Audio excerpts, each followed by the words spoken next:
In nomine Patris et Filii et Spiritus Sancti. Amen. Magandang umaga sa ating lahat sa mapanig ng buong mundo. Mga nakikinig at nanonood ngayon, atin naman pakinggan ang mabuting balita ng Panginoon ayon kay San Marcos. Glory to you, Lord Jesus Christ. Noong panahong iyon, sinabi ni Jesus sa mga tao, ang paghahari ng Diyos ay maitutulad sa isang naghasik ng binhi sa kanyang bukid. Pagkatapos niyon, magpapatuloy siya sa kanyang pang-araw-araw na gawain. Tutubo at lalago ang binhi nang hindi niyan nalalaman kung paano. Ang lupa'y siyang nagpapasibol at nagpapabunga sa mga pananim. Usbong muna sa kauhay na pagkatapos ay mahihitik sa mga butil. Pagkahinog ng mga butil, agad itong ipagagapas sapagkat dapat ng anihin.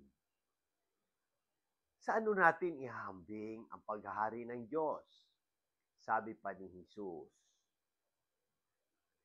Anong talinghaga ang gagamitin natin upang ilarawan ito tulad ito ng butil ng mustasa na siyang pinakamaliit sa lahat ng binhi?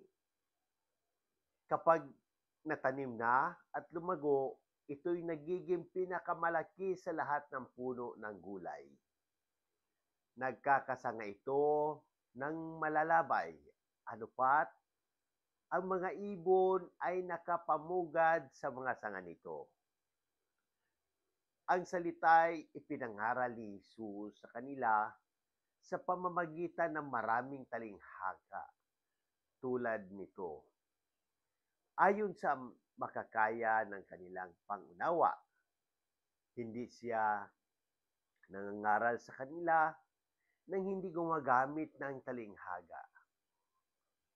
Ngunit ipinaliwanag niya ng sarilinan sa kanyang mga lagad ang lahat ng bagay. Ang mabuting balita ng Panginoon. Praise to you, Lord Jesus Christ. Pagnilayan natin bilang mga Romano Katoliko sa unang pagbasa sa Hebreo chapter 10. Ang mensahe ni Jesus tungkol sa binhi at mustasa ay paalala na ang Diyos ay tahimik ngunit patuloy na gumagawa sa ating buhay. Minsan, hindi natin napapansin ang kanyang kilos, pero tulad ng binhi, ang kanyang gawain ay tiyak na lalago. Una, pasensya sa pagtitiwala sa Diyos. Sa panahon ng pagsubok, maaari tayong mainip, mawala ng pag-asa, ngunit ang Diyos ay gumagawa sa tamang oras. Tulad ng pagsibol ng binhi, hindi natin agad nakikita ang resulta ng ating mga panalangin at mabubuting gawa, ngunit magtiwala tayo na bunga ay darating.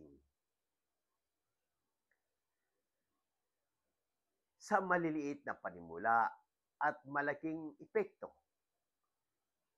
Tulad ng butil ng mustasa, ang ating maliliit na kabutihan, pagngiti, pagtulong, pagbibigay ng oras, ay may kakayahang makapagpabago.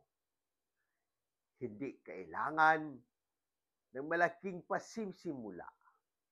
Ang mahalaga ay ang pananatili sa paggawa ng mabuti. Ang pagbasa sa Hebreo ay paanyaya sa atin na huwag sumuko. Kahit sa gitna ng mga pagsubok, paalala ito na ang pananampalataya ay hindi laging madali, ngunit ang mga nagtatagal ay makakamit ang pangakong gantimpala ng Diyos. Manatiling matatag sa pananampalataya. Ang ating pananampalataya ay sinusubok sa mga hamon ng buhay. Ngunit sa pamamagitan ng panalangin at pagtitiwala sa Diyos, tayo ay magtatagumpay. Palaala ito sa mga nahihirapan ngayon na huwag bumitiw. Ang Diyos ay hindi nakakalimot. Amen. Mga halimbawa sa kasalukuyang panahon, sa pang-araw-araw na gawaing mabuti, sa simpleng pagdamay sa kaibigan o estranghero, nakakatanim tayo ng kabutihan sa mundo. Halimbawa, ang pagtulong sa mga nasasalanta ng bagyo ay tila maliit para sa iyo, ngunit napakalaki ang epekto para sa kanila. Amen! Sa pakikibaka laban sa kasalanan, ang pagtutol sa tukso, maliit man ito o malaki, ay paraan upang palaguin ang ating kaluluwa. Ang pagtanggi sa tsismis o pagsisinungaling, kahit mahirap, ay bahagi ng paggawa ng mabuti. Amen! Sa kalikasan, ang pagtatanim ng puno o pagbawas ng plastik ay simpleng gawain, ngunit kapag sama-sama itong ginawa ng maraming tao, maaari nitong baguhin ang kinabukasan ng mundo.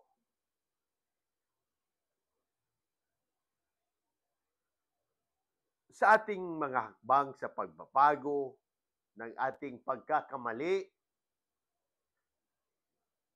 una, panalangin at pagkilala ng mga mali. Sa pamamagitan ng taimtim na panalangin, hilingin sa Diyos na ipakita sa atin ang mga aspeto ng ating buhay na kailangan ituwid. Sa pagbalik loob sa Diyos, ang sakramento ng kumpisal ay mahalagang hakbang upang humingi ng tawad at magsimula ng panibagong buhay. Amen! Pagkilos ng may kabutihan. Ang pagbabago ay nangangailangan ng gawa tulad ng binhi na kailangan diligan. Ang ating pananampalataya ay kailangan suportahan ng konkretong pagkilos. Manalangin tayo para sa buong sangkatauhan. Aming Panginoon, Ikaw na lumikha ng lahat, lumalapit kami sa iyo na may pagpapakumbaba. Ipagkaloob mo sa amin ang biyaya na magbago, ang lakas upang magpatuloy, at ang pananampalataya upang magtiwala sa iyong plano. Pagalingin mo ang mga may sakit, mga nanonood ngayon at nakikinig. Aliwin ang mga nalulungkot at palakasin ang aming loob upang kami maging liwanag sa aming kapwa. Sa bawat maliit na hakbang, gawin mo kaming instrumento ng iyong kapayapaan. Amen. Ang ating mga referensya sa mga pananampalataya ay nagmula sa Marcos chapter 4, ang talinghaga ng binhi at mustasa. Sa Hebreo chapter 10, ang pananampalataya at pagtitiyaga. Sa Catechism of the Catholic Church, number 2735, ang pagtitiwala sa Diyos sa panalangin.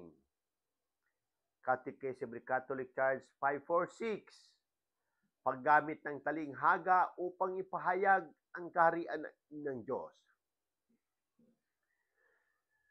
Mga pananalita ni Pope Francis, ang pagbabago ng mundo ay nagsisimula sa bawat maliit na kabutihan na ating ginagawa. Sa muli, hinikayat ko ang lahat, Katoliko man o hindi, na magtanong at pagnilayan ang mensahe ng Ebanghilyong ito.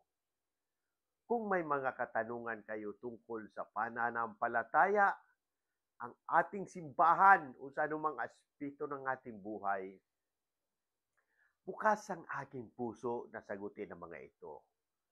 Sama-sama nating pagnilayan at pahalagahan ang habag at pag-ibig ng Diyos na ipinapahayag ni Jesus sa Ebanghilyong ito. Sa pamamagitan ng ating mga gawain at salita, naway maging daluyan tayo ng habag at pagmamahal ng Diyos sa lahat ng tao. Amen. In nomine Patris et Filii et Spiritus Sancti. Amen. God bless!